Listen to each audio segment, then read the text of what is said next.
Well, hello, everyone. Hello, everyone. All right, thank you guys all for coming out here today. First and foremost, I want to thank my team. You guys did an amazing job providing all the bites here. Chef Works for putting on this event. All of you guys for coming out, and also our amazing panelists for being here. So the reason why we're doing this panel is Farmer Greg and myself, we recently went to a few different panels in San Diego, and we realized that working on a farm, people think it's like, oh my God, this is like the dream come true for a chef. Like, this is a nightmare. You know, like having to build a menu based on what we grow here, it's one of the hardest things I've ever done in my life.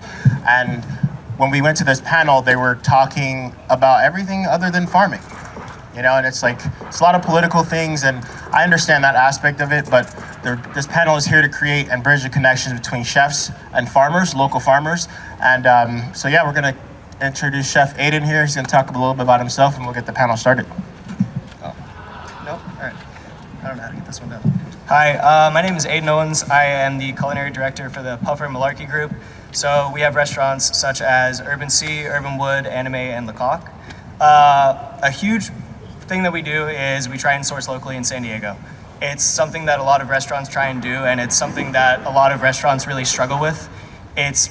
It's not as easy as it seems. Although we have more micro and local farms than any other county in America, we still struggle trying to bring in products, and unfortunately, a lot of that does ride on how much it costs and how much we're able to sell it for. Because just like farmers and just like ranchers and fishermen and everybody else in the community, we need to turn a profit. And it's as simple as that. And it's really difficult convincing the public and convincing diners and convincing patrons why they should be paying so much money for this really, really awesome stuff that these guys work so insanely hard to make. A lot of them don't have huge teams, a lot of them have families, a lot of them have rent, a lot of them have gas, and sometimes they want to go out to a nice dinner themselves, and they also try and turn a profit so that way they can continue to live their lives. So the main thing I really want to talk about today is why we should be supporting local farms, not just from the farms themselves, but the restaurants that use the farms and actually do the right stuff. Because a lot of people say farm to table and they'll order from specialty produce, and they'll go the back roads, they'll use the easy route where it's just sitting on your computer, and a lot of people who are putting their feet to the ground and going out and meeting farmers and buying from them and breaking down the fish and breaking down the pigs and using the cows and using the lambs and all that sort of stuff. It's work on our end, and it's fulfilling work, don't get me wrong, but it's something that we should talk about more. So yeah, thanks for having me. Good afternoon, everyone. My name is Marcos Mujica, and I am the co-founder of the Bonsall Berry Farm. We are a new farm in Bonsall. We're in the process of being built as we speak. We're having our grand opening this spring, where the public will be able to come out and pick their own blueberries. We're really excited about providing this opportunity to San Diego County. There aren't many blueberry farms around here, and the few that do exist are conventionally produced. And so we want to produce quality blueberries using regenerative methods. And then on our same property, we also have a nonprofit organization called the Agrarian Institute. It's a nonprofit organization where we grow seasonal produce, we teach people how to grow food, and then we donate it to local food banks and food pantries. Our primary partner right now that we work with is a homeless shelter in Vista. It's primarily for women with children. It's called Operation Hope. I highly encourage you to check out their website and consider supporting them. I'm here with my partner and best friend, Mario DiMatteo, back there. He's my ride or die bro, and we've been through it. And also with Greg, he's also one of our partners. I'm Davin Waite. Have a couple restaurants in Oceanside, sushi bar, plant-based, another fish place. And yeah, I love local food. And I think I just know where I'm gonna get my berries now too. Hi everyone, I'm Jamie from Coastal Roots Farm, just around the corner here on Saxony. We're a nonprofit community farm. We donate about 75% of what we grow to different communities in need and through our Pay What You Can farm stand. And we also focus on outdoor education as well.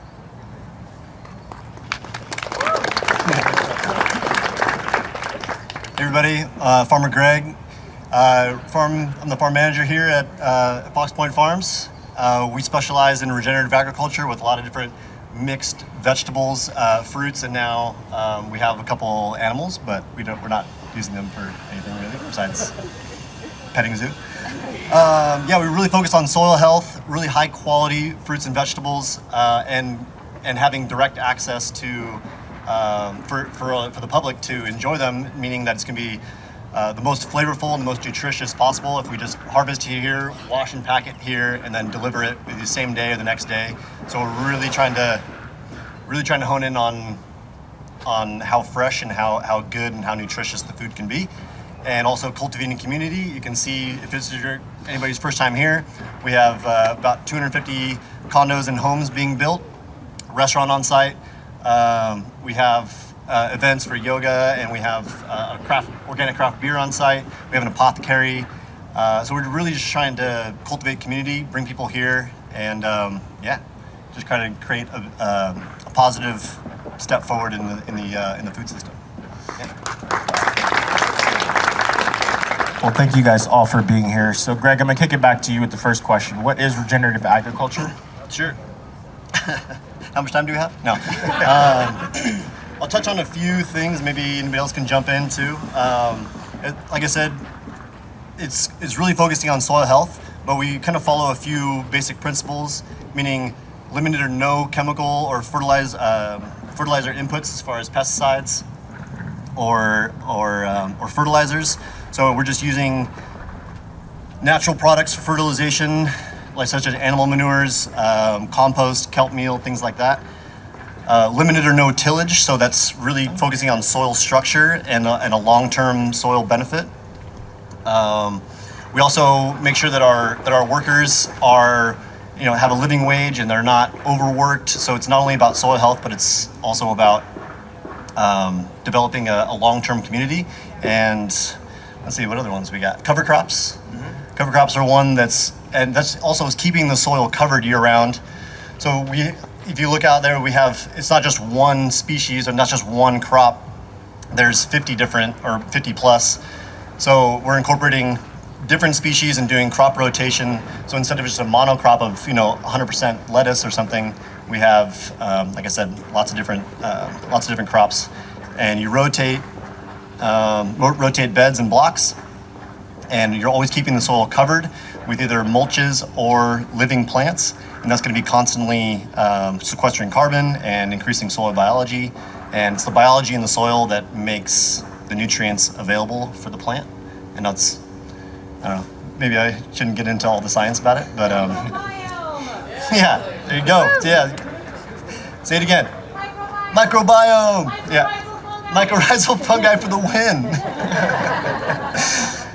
Anyway, so we're just really trying to increase soil biology, and that's a long-term benefit. It's really hard in the beginning to do, but it has a really beneficial long-term benefit, as opposed to shortcutting and doing things that have short-term benefits, just like tillage, like pesticides or chemical fertilizers. Those can give you a really strong short-term benefit with long-term devastation. What we're doing here is putting a lot of the hard work in the beginning, and then we will see those benefits for 10, 15, 50 years, 100 years down the line, kind of thing. Anybody else? Yeah, I guess just like segueing off that. So I heard you mention the tilling thing, and something that I found super interesting going out to the farms and like chatting with people is obviously, one of the words that we're all very familiar with was Dust Bowl, and that was from over-tilling, over-reaping, overusing the land, and it had devastating consequences for us. So farmers who are incredibly smart and also wildly hardworking figured out ways to get around that. And with that, I wanted to ask about cover crops, things like that, where these are the ways that we can counteract this sort of stuff. And unlike the strawberry fields that we all see, come pick your own basket of strawberries for $5. So strawberries pull an insane amount of nitrogen out of the ground, and the only way that the strawberries will regrow is by putting more nitrogen into it. Without growing things like peas or something else that's really nitrogen rich, they end up pumping nitrogen into the ground, and then that's why they have those huge tarps, and it's wildly bad for us. It is incredibly not good. So all of these things that we think there's the farm right there. like I see it, and it doesn't cost a bunch of money, so why don't I just go and pick those strawberries? I wanted to ask, like, the cover crops and things, like, maybe go into a little bit more depth about why we do it. Anyway. Sure. I'll start with Jamie. Go ahead, Jamie. You can take that. So I'll add a little bit to the regenerative ag piece first. It's just starting to kind of come into popularity a lot like organic certification did back in the 70s. So now there's actually a certification that farms can get to become regenerative certified. And that's kind of just catching on now. So that's not to say that, farms can't be regenerative without the certification. A lot of us are doing that work, but that's just something to kind of keep an eye on.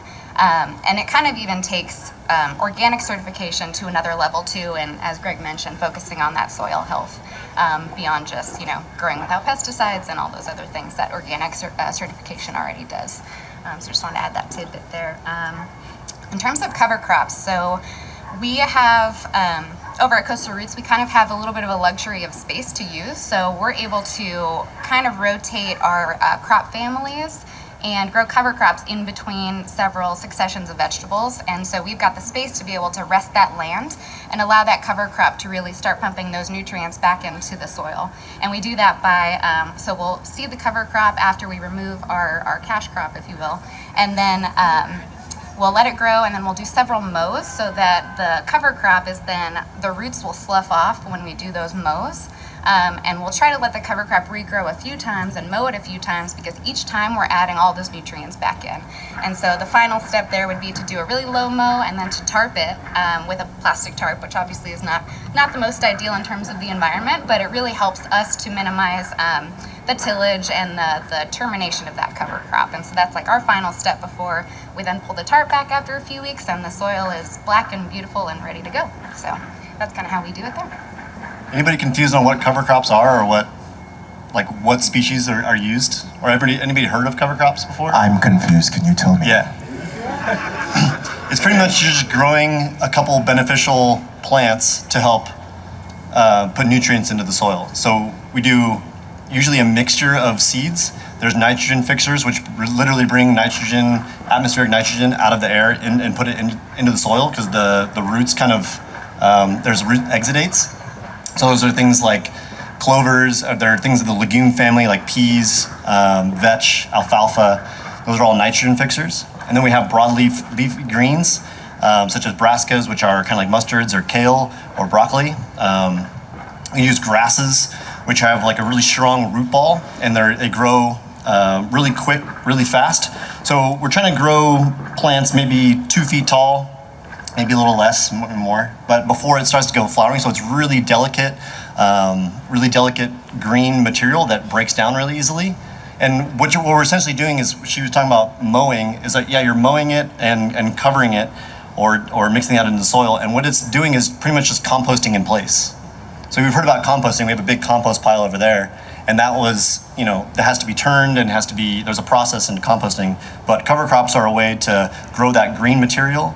And then it's essentially just composting in the field. So you're not taking that material off the field and back on, but it's just kind of doing it in place.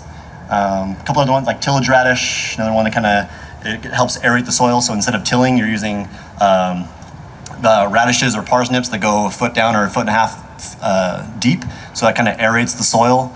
And yeah, just a couple. So you can do a couple of those mixtures of seeds at one time in one bed or in one place. Grow it for like a month or two, and then you terminate it by mowing it or covering with a tarp, and that essentially is just, like I said, composting in place. Or having animals graze on it as well. There you go. And I like to think that the simplest way to describe the distinction between regenerative agriculture and conventional agriculture is that we're using biology rather than chemistry to grow your food. And so we're relying on organisms, not only in the soil, but above the soil, to do work for us so that we don't have to intervene with chemicals and other possibly dangerous things. Each farming operation will necessitate a different type of cover crop or regenerative intervention. So say, for instance, in like a row crop scenario here, you would grow a cover crop to build soil, to insulate the soil, to keep it covered, to add nutrients. But say in another situation, you may rely on intensive rotational grazing for livestock to eat a cover crop to encourage root growth, to not completely terminate the crop, but to encourage the roots to grow, because the more that an animal eats a particular cover crop, it will encourage root growth. And that root growth is it's like sugar for the microorganisms in the soil. They're providing habitat and food for the worms and the bacteria that we rely on in order to produce a quality crop without chemical interventions. So at the end of the day, I would say that the most simplest way of thinking about regenerative agriculture is that we're using biology rather than chemistry to grow food. That doesn't mean that we're ignorant and naive of chemistry. It just means that we're trying to achieve our ends through organisms rather than just a chemical solution.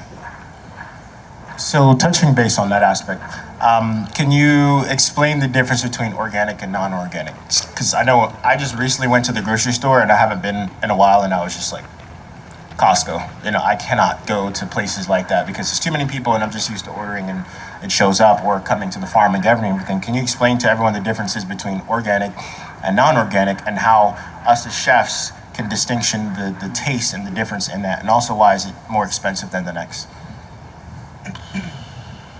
Anybody? Big question. Go for it. Sure. So starting out, organic on the broad spectrum, keeping it really simple. Organic farming can also use some of these sprays or pesticides, but they're much more benign than if you were to use them in non-organic applications. So obviously we always try to minimize any of those inputs that we're putting in, but there are still some interventions that we need to do in order to grow the best crop that we can and the healthiest crop that we can. That being said, a lot of these things that are sprayed on non-organic crops are a lot more intense. They do quite a number on that soil microbiome that we've talked about. So that soil is going to be very dead once those sprays go on there. And then result in also kind of just a less healthy crop, which might look perfect and beautiful, but really inside it's not very nutrient dense. So that's one big benefit and kind of difference between what makes it organic versus not. And organic is a USDA designation. There are other parties out there that provide certification as well, and each certifying body has different standards. But at the end of the day, as a farmer, if you want to be certified organic, you're looking for that OMRI stamp on that particular product that you want to use. But even with organic, there's a saying amongst us farmers is that the poison is in the dosage. So even say, for instance, neem oil. Neem oil, if used inappropriately, can be highly toxic and very dangerous to humans. And so just adhering to organic inputs is not necessarily ensuring that you're producing a safe and let alone regenerative crop. And I would say that probably the most important way to ensure that you're getting good quality nutrient dense food is by having a relationship with your farmer and going and seeing how the food is produced and asking them questions, because at the end of the day it's not just about the inputs, but it's also about the practices and the cultural things involved. Chef Davin, how does that apply with you with what you do and for as far as sustainability in the ocean, and also with the connecting farms that you work with? How does that apply as far as organic or not? Well, I think, the people doing the coolest stuff tend to be the people who care. So by default, you've got words like organic and regenerative, which, it's, there's, on one hand, it's become a catchphrase, organic, but like when you see the people living it, you can see why it became a catchphrase. I'm just tripping out on this little, we're talking about all this stuff, and there's this happy little bee just hanging out, getting the same raise that I am right here. So there's the proof right there in the pudding, but for me, it's the relationships with the people, like-minded people, who do that. Whenever you have something, it doesn't matter if it's a vegetable or a knife, right? You've got a big factory, or you got somebody who's making it craft, and it kind of, kind of filters out a lot of the shit along the way, and you get something awesome. And on the other side of that is it's inspiration. It's relatable for one, because like, you know, as a small business owner who works with my family, lucky enough to do that, like I can relate to the daily life of somebody who's doing the same thing, you know, like a CEO who's up in a skyscraper somewhere counting numbers. I'm sure they're great people. I just don't know them, and I don't know that to be true. Oftentimes it's not. Where, you know, whatever farmer it is we work with, I know them. I know the love they put into that food. I know the food's delicious. And, you know, before you even bring any sense of morality into it, it's kind of like the chef's oath, right? We got to put the tastiest food on the plate. And that's an easy way to filter out the distractions and go straight for the tastiest food, which is also the most nutritious food. So you start checking boxes, and then it's kind of a rabbit hole, you know. Definitely as somebody who likes to eat, because most chefs are people, we start this journey by being people who like food and like to eat. You go back and you get that stuff from Costco, and it doesn't even taste like food, you know. And I've worked with companies like that, and I know what the requirements are, and it gets further and further away from what it was supposed to be, you know. Like, it might look like a tomato, the price tag says tomato on it. It's definitely not priced like a real tomato, and that's what keeps it appealing to people. But when you put that thing in your mouth, like, it's not a tomato you're eating, you know, it's something else.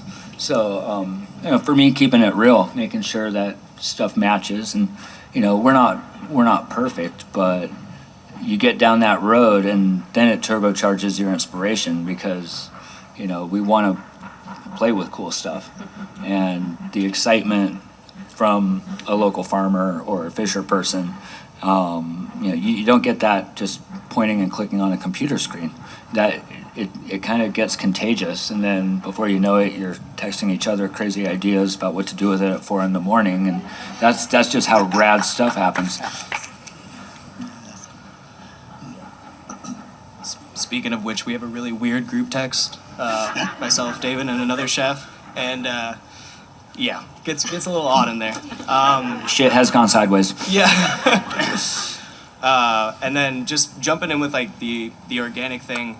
I have a citrus farmer. Her name's Jackie, and farmer Steve. And with not being organic, everything is a different shape, different color, really weird looking. And the reason I went out looking for a good citrus, sorry, I'm just gonna steal it. The reason I went out looking for good citrus was because one of my prep cooks walked up to me, and it was the Sun-Kissed lemon box. And this is probably the biggest one that it freaks me out now. Every time I go into a supermarket or a Costco, every lemon's the same size and the same color and looks exactly the same. And he walked up to me with the box, and he's like, "Hey, there's an ingredient list on this box." I was like, "What do you mean?" And it's lemons, and then about 32 other ingredients on it, and that's the wax and the stuff and the pesticides and all the crazy ass stuff that they put on it to keep the lemon from all the way from the farm, from wherever it's coming from, and then it gets stored, and then it comes out, and then it finally goes on a shelf, and then it sits on the shelf for a while, and then it goes into your fruit bowl, and then it sits in there for a little while, and then finally you get around to using it. And it's all of these things that they put on it. And every time I go pick up citrus from her, she's always apologizing. She's like, "I'm sorry, this one's a little green." I'm like, "Oh, I'm sorry, this one's a little dusty." And I'm like, "It's fine. It doesn't have 57 ingredients on it. I'm good with it looking a little green." And they're delicious. And I wanted to kind of like kick that over with you guys and just pick your brains of when you guys are growing stuff and when we're buying things, is there anything that you look at and you're like, I feel like this isn't acceptable to like give out, and you know, where do you find that line? And even tasting stuff, like obviously it's going to be better than the Costco's and the Ralph's and all that sort of thing, but where do you find yourself like, damn, you know?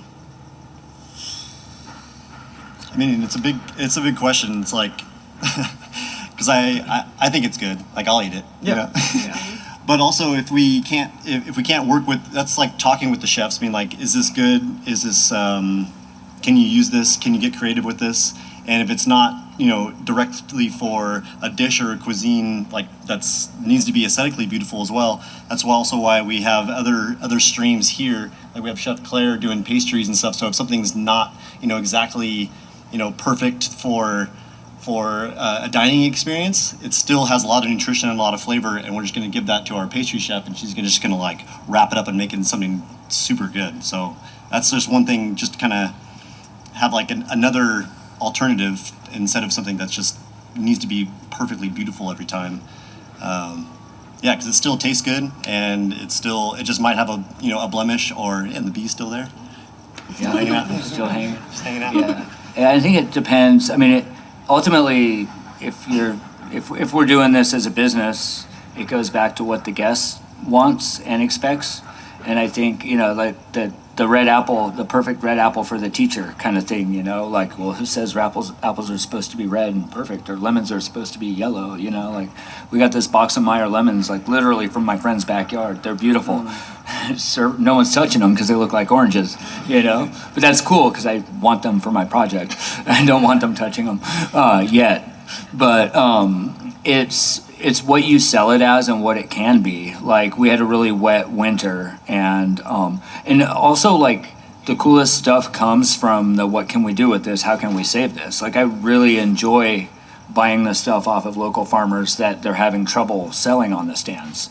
One year, Luke at Cyclops had it was a bunch of rain, and the strawberries were super mushy, and the strawberry tops, like when you cook them, they're almost like nature-made specialty cilantro. If you were going to make a cilantro that went with a strawberry, it would be the wild, right? The thing that's attached to the top of it.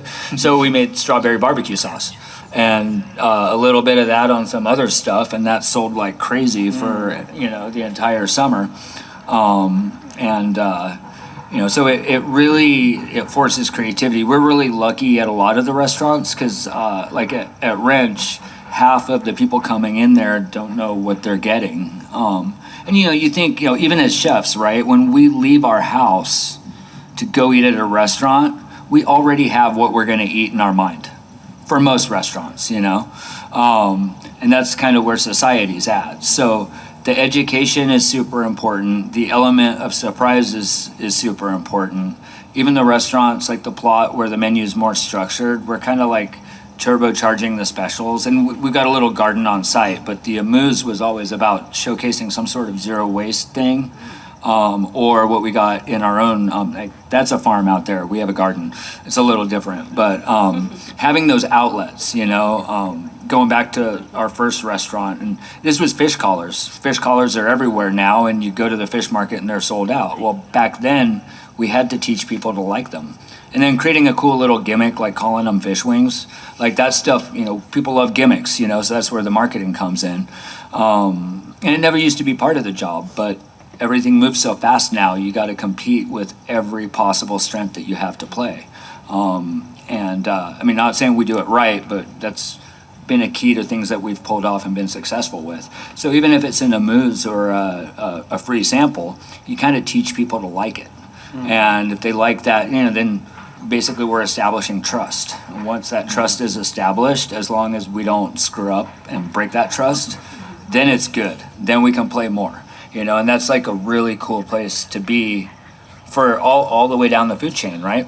It works better for the farmer. It works better, works better for the little fruit or vegetable, because at least now it didn't live for nothing. And definitely more fun for the chef. And who benefits the most is the diner, the one paying the bills. You create a unique experience. And that's just one example, but so many of the things that we've done that we're known for was us just standing, whether it's a bumper crop or something that's less than perfect, it's just us scratching our head, looking at a pile of something going, okay, how do we make this taste good? Or how do we, it always used to kill me, like when beet purees were kind of hot in the 90s, seeing them put that perfect beet in the blender. That beet, like nature says, that beet's supposed to be a beet, where all the weird shaped ones, like put that in the blender. And I know, like, I'm preaching to the choir here, but that was kind of like our process for how we overcame those challenges. So Aidan, you brought up something really great about the lemons, blew my mind, and which is going to tie in my next question. How many people here are chefs? How many people here are bartenders, drink mixologists, farmers? Anything outside of that?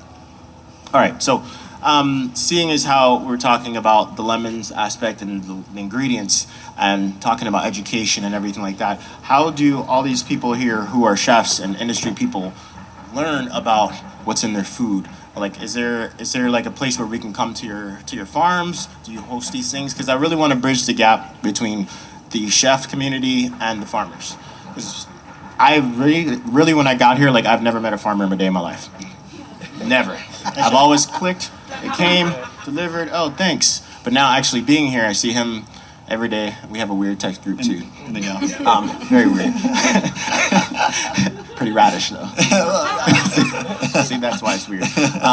But how do we bridge the gap between chefs and farmers and being able to learn this information about lemons and the labeling from these companies versus coming here and grabbing the different items that we need? Yeah, I'll just touch on one thing. Like, we have days where people can come on the farm. Small plug, Friday mornings, 9 a.m. We have workshops on this farm here. You guys are all welcome to come. Saturday mornings, we have a U-Pick, which is people can just come out and also harvest their own vegetables and kind of see, get your hands dirty a little bit. So that's Friday and Saturday mornings. If you guys want to come out, like me and the crew are here. We got Sienna and Alexa and Sienna over there. Yeah. We love for everybody to come out, especially people that are really passionate about food.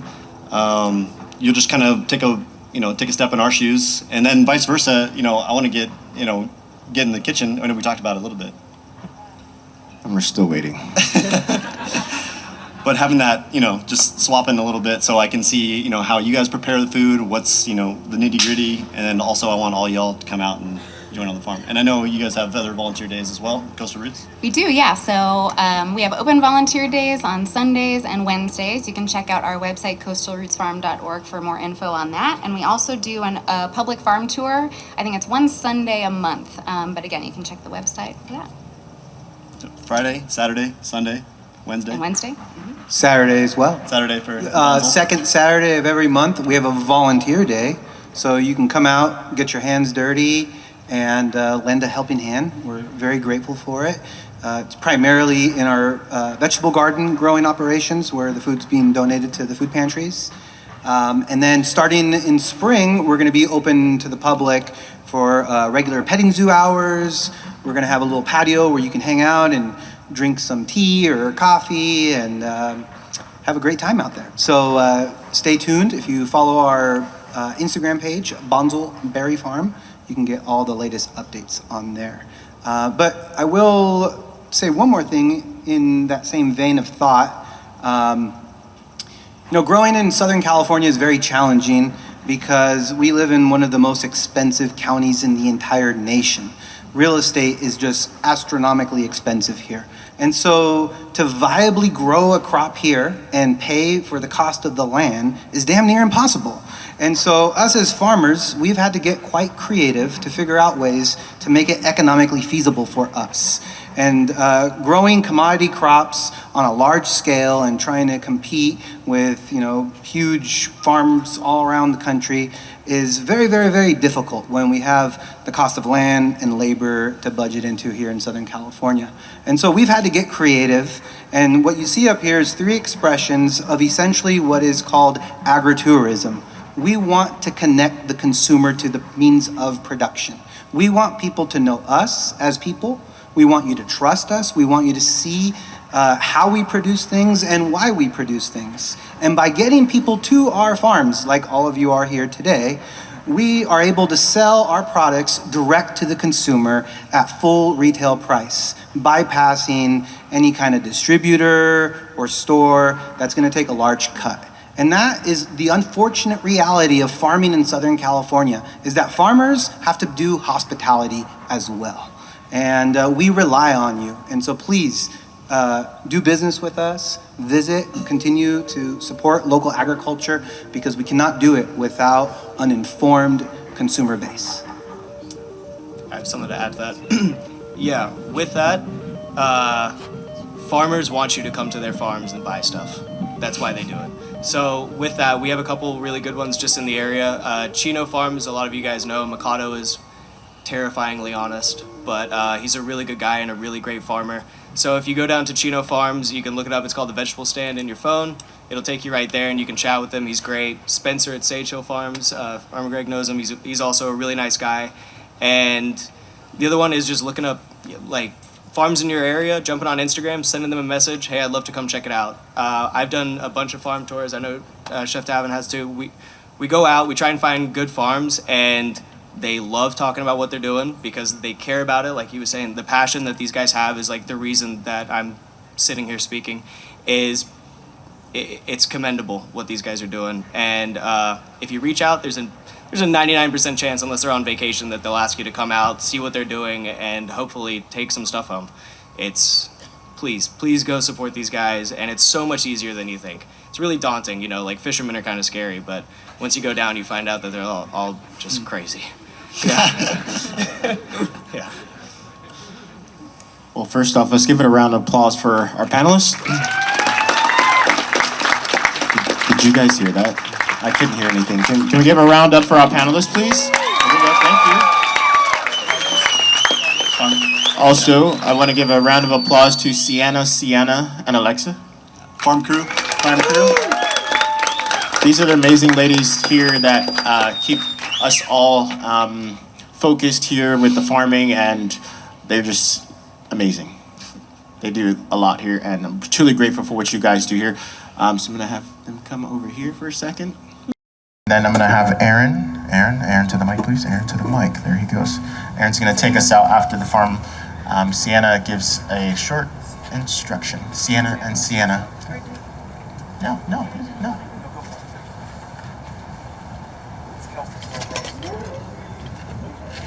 Watch your step. Watch out, farmer coming through. Hello, everyone. Wow. I think this is the biggest event we've ever had on the farm like this during the day, so it feels really special, so thank you for being here. My name is Sienna, and I am the assistant farm manager here.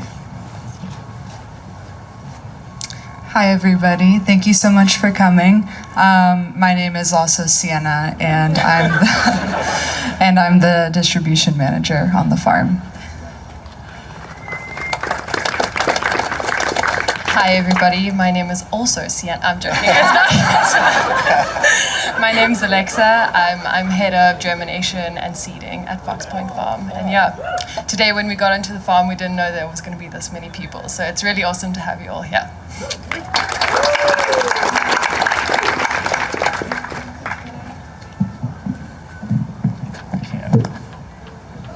So we know it's hard to remember people's names, so we pick Sienna and Sienna on purpose. So they're going to take you guys, I think in groups, 3 groups? Yes. So I'll let them explain that real quick after this real fast. I did want to also thank Ty and Corrine Thompson from Thompson Ranch who provided. Ty, did you want to say anything? He was originally going to be on this panel, but he had business to do. So he might have a few words to share with us real fast. While he's running up here, we do have 2 winners of the Chef Work Shopping Spree. Craig Jimenez. Let's say Nicole. Nicole DeCorn? Nicole? Yay? You here? You're here? All right. If you 2 want to go up to the front, to the table up there, you guys can collect your guys' prizes.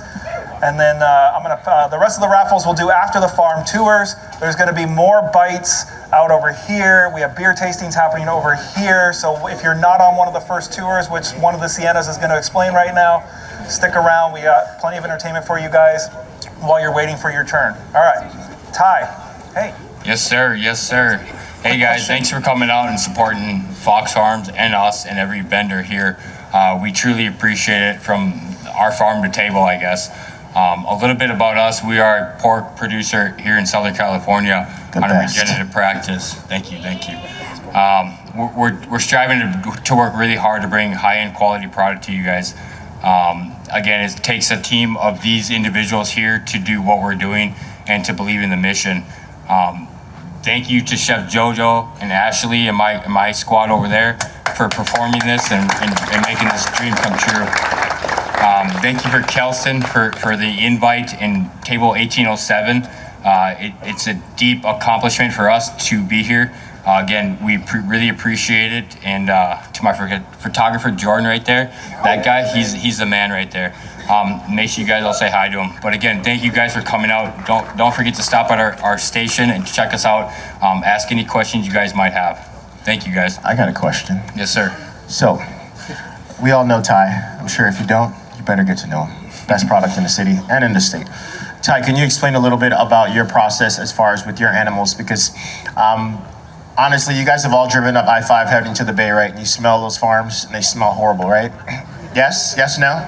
Maybe? Yeah. All right, so you smell those farms from miles away. The first time I set foot on his property, that was the one thing I noticed, there was no smell at all.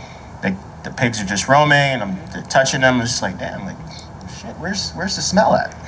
So can you explain, like, what's the difference between yours and what most of the consumers know of what a pig farm is supposed to be, or what we think it is versus what it's supposed to be? Yeah, no problem. So we do not use any crates, farrows, barns. We feed a certified organic feed, no corn, no soy, certified organic non-GMO feed. That product alone leaves us at an elegant, I should say, we don't get any smell out of our animals. The ingredients that we're using are super high-end, clean, I guess a superior product at the end of the day. That's a little bit about what we do. We believe in a no corn, no soy, just for the health of everybody out here that's here walking this earth today.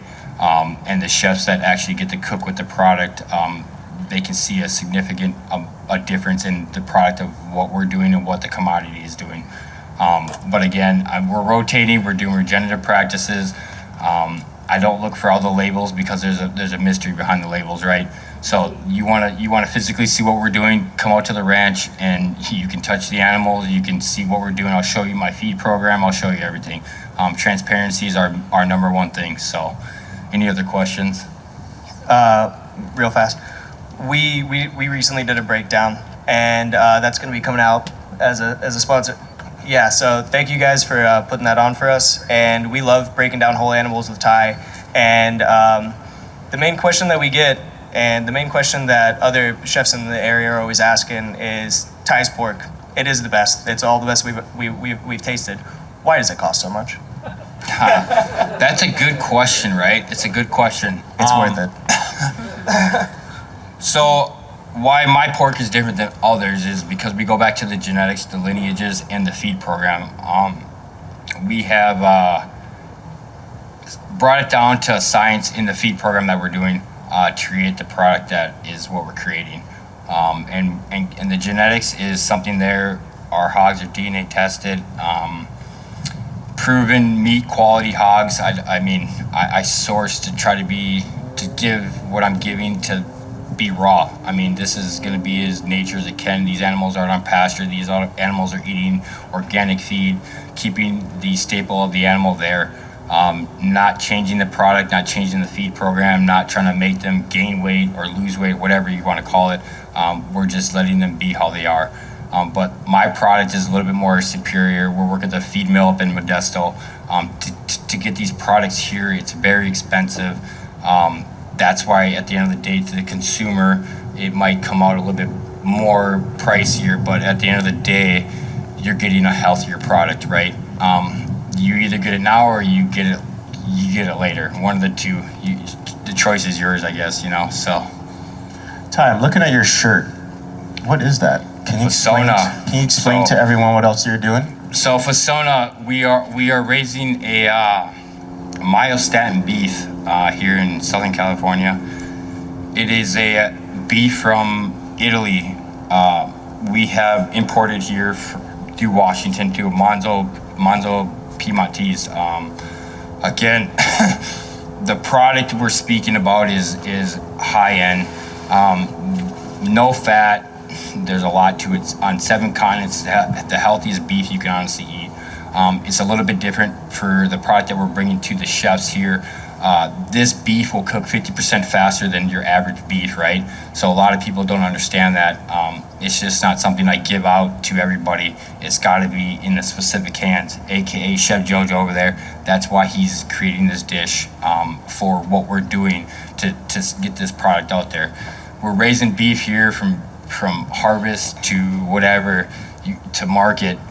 This is what we're doing between here and we work with the butcher up in Paso Robles, the USDA facility.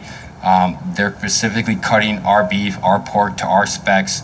Everything that is done with the no nitrate, no soy. We're trying to keep it as organic as we can to the end of the product, the package that we're going to be giving you guys. So a little bit about us: we're raising beef, pork, and chicken and lamb from here up to Paso. So we're kind of in the array of producing the high quality meat that we can get to the people here. All right, thank you, Ty. All right, so I wanted to thank everyone for coming. Thank you guys all for the amazing panelists. Give it up to our panelists, please. All right, we need louder than that. These guys work very hard.